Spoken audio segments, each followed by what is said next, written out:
want you people of the press to also have these people to give you the evidence. Don't just write headlines. Ask, where is the evidence? Where are the particulars? You know, you don't just allege, oh, this particular supplier, this money went to the deputy president. Yes, fine, that is good. How? How did it go to the deputy president? You must explain. I have seen an allegation that exerting influence on officials of the Ministry of Lands to issue an allotment letter to Wamunyoro Investments Limited and using the fraudulently acquired documents to support a court case. Again, Wamunyoro Investments Limited was never allotted any land.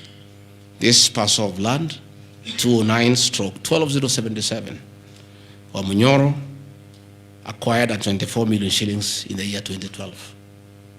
The documents are there, we'll give them to you. Purchase from a third party. Somebody went to the National Land Commission and lodged a case and claimed the property belonged to him, a former senior outside the Ministry of Lands. And the National Land Commission made a determination, the records are there, that the land belongs to Wamunyoro Investments Limited. Again, he went to the High Court in the year 2022. I was not Deputy President. I made my witness statement before I became Deputy President. I supplied all documents before I became Deputy President. I did not file any evidence as Deputy President. And the matter was concluded, and the High Court issued a judgment. We'll give you the judgment that the land belongs to Wamunyoro Investments Limited. I am told that they have appealed the judgment. I invite the Honorable Mutuse to apply to be co-joined in the appeal, and then he can argue his case. This is a matter that has been adjudicated by the High Court of Kenya and made a determination. And you want to bring it to the National Assembly. The matter is alive with the Court of Appeal. It is sub judice to even discuss it in Parliament because a determination has been made. Irregular procurement of mosquito nets at a cost of 3.7 billion. I saw a huge headline from the Star newspaper, planted headline. This is the most ridiculous headline I've ever seen. And this is the most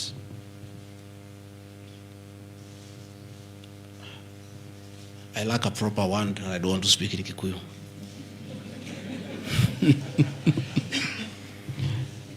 I think somebody needs to give me some water. What I'm looking for.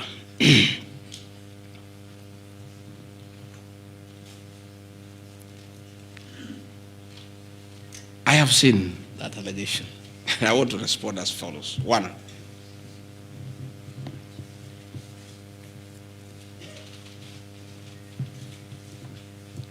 there is Andrew Mulwa. He has sworn an affidavit with the false allegations. And he had better be very careful. Because he has made a statement on oath. In the affidavit, he says that Deputy President was involved in Kemsa 3.7 billion irregular procurement of malaria nets, either directly or through proxies. Further,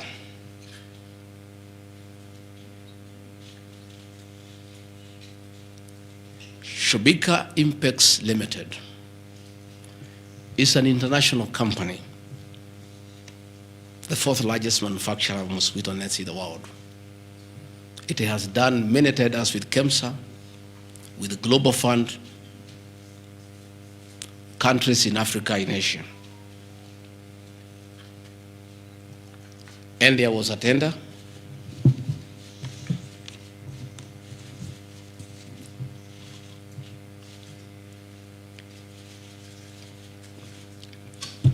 There was a tender funded by Global Fund through Kemsa. And it was an international tender for manufacturers. The company owned by my son Cristo Kenya Limited are not manufacturers, and they did not participate in any way in the tender. In any way. What happened is that in the year 2014, 8 years before I became deputy president, Shobika Impex Limited appointed Cristo Kenya as their local agent, whose work is to do their errands and follow their supplies at the ports of entry. Cristo Kenya did not participate in this tender. It was done by Shobika. Kemsa wrote to Shobika and said, your tender was not successful because you had a problem with pagination of your security document. Pagination. Those of you who have done tenders, you number the pages. And if they are not right, you can be disqualified. And therefore, they were told, can you come and collect your bid board, your original bid board? That's what happens. If you participate in a tender and you don't win, you are asked to collect your bid board. And they kept on coming to collect the bid board. It was not available for almost 3 months. And they asked the local agent, that is Cristo Kenya Limited, can you follow up on our behalf? We participated in this tender. We did not win. We have a letter asking us to collect the bid board. We are waiting for it because this is money that is tied as our agent in Kenya. Can you follow up? And that is why when my son on behalf of Cristo Kenya Limited went to Kemsa trying to follow up. And when it was not working, he brought it to my attention and I made a call to Mr. Andrew Mulwa, asking, my son has been here. There's a little issue about a bid board of an unsuccessful tenderer. Why is it that this is money that is tied?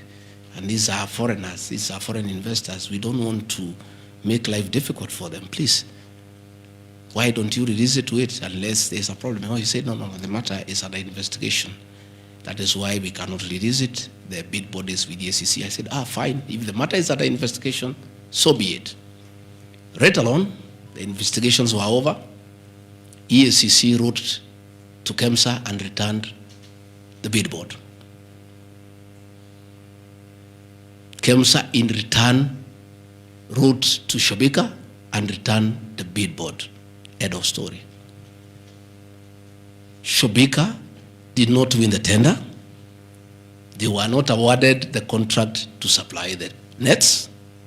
No nets were supplied by Shobika. No public funds were lost. And we are told by Deputy President asking why a bid board to a tenderer who has failed to win cannot be returned, he endangered the lives of the people of Kenya. That is how absurd the allegation is.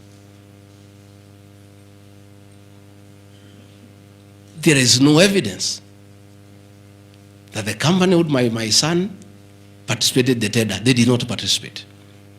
There is no evidence that the Deputy President interfered with the tender. The only crime is that urging so that we don't frustrate foreign investors. If they were not successful, why are you keeping their tender security? You need to give it to them. And it was a lot of money. I think it was 500 million or something like that. So I want to say this is a very ridiculous, and I take great exception to the headline by the Star. Please, we'll give you the documents. Tell us, where was the Deputy President involved in that tender? This is a tender that never was. And for the record, to show that this tender had no problem, after the investigations, during the investigations, the CEO, Terry Ramathani, was suspended to allow investigations as it should be. And Mulwa became the CEO. Mulwa was not there during the tendering. He came after the tender had been annulled. And he was dealing with the aftermath of the annulment of the tender, that is returning the bid boards, sending document to ACC. After investigations by ACC and the Senate were concluded, Terry Ramadhani was appointed by President William Ruto as the Deputy High Commissioner to India. That tells you, because when those appointments are made, the head of public service writes to ACC, DCI on issues of integrity. Terry was cleared, which means there was no scandal. And again, and most important, no public funds were lost, no nets were supplied. Therefore, this is another fishing expedition to just justify the 5.2 billion. I think that is why they were putting the 3.7 billion to make the maths to add up. You know, when you want to talk big figures, you must look for 3.7, 600 and all that. Even all these things I've read here, if you take your phones, we are nowhere even, we have not reached 2 billion. Because Olive Garden, 400 million. Queensgate Apartment, 600 million. Outspan and Treetop, 600. So these are just figures that were being put to the people of Kenya so that they can see us into bad light. Unnecessary and expensive renovation at the official residence in Karen and Mombasa. How Mutuse knew it's unnecessary, I don't know. He has never been here. You guys were here before. When President William Ruto was deputy president, he was denied funds for 5 years. This place was in very high state of disrepair. It took me 7 months to move in. The roofs were leaking, the toilets were blocked, the septic tanks was broken down, the borehole was broken. There was nothing. Parliament, in its own wisdom, allocated funds for the renovation of this residence. As a deputy president, I have nothing to do with public expenditure. In fact, at that time, the accounting officer, between 2022 and 2023 financial year, was the State House Controller. Procurement was done, tender was awarded, and the renovations were done. As and you can see, the place looks good. There was need to dignify the office of the deputy president because he has a function of coordinating development partners. Ambassadors and high commissioners and all sorts of international visitors are always here. So to dignify the office of the deputy president, the residents needed to be in the right standard, and that is not my decision, and I have nothing to do with it. As for the contractor who was awarded the job, I don't know him, and I don't need to know him. I have no business. Where he transferred his money, I would not know. I have no access to his account. Whether he is related to me, the answer is no. I don't know him. And for the record, I don't wish to know him, because it's not necessary.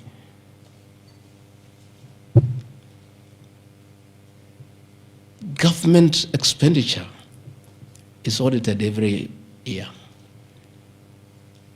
by the Auditor General.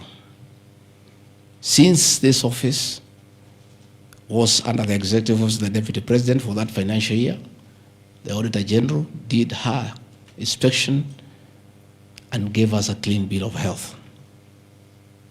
The renovations that were done were not highlighted with having any audit query. If the Honorable Mutuse had taken his time to look at the Auditor General's report, he would not have brought this baseless accusation. And even if there was an accusation, it should be directed to the accounting officer, who is the State House Controller, not me. I don't deal with procurement. I don't deal with financial management. I don't deal with anything to do with public finances. But since the matter has been raised, I have to answer to it. I have looked at the Auditor General's report, clean. I've looked at the contract, it's signed by the Controller of State House. As to the work, that I can attest, they did a very good job. And this residence has been dignified. The same with the residence in Mombasa. You know, the residence in Mombasa is where President William Ruto and his wife, Mama Rachel, were chased away, and the house allocated to the regional commissioner. And on assuming office, I took up the residence. It was in state of disrepair. Again, it was renovated. It's a good place. And I normally go there when I go to Mombasa. And it makes a lot of sense, because before the renovation of that residence, anytime I went to Mombasa, I normally have a huge delegation of security people, hospitality, and all that goes with the office, not really me. The bills were very expensive. It makes a lot of sense to have an official residence for the Deputy President in Mombasa, so that when he is there, you cut down on public expenditure.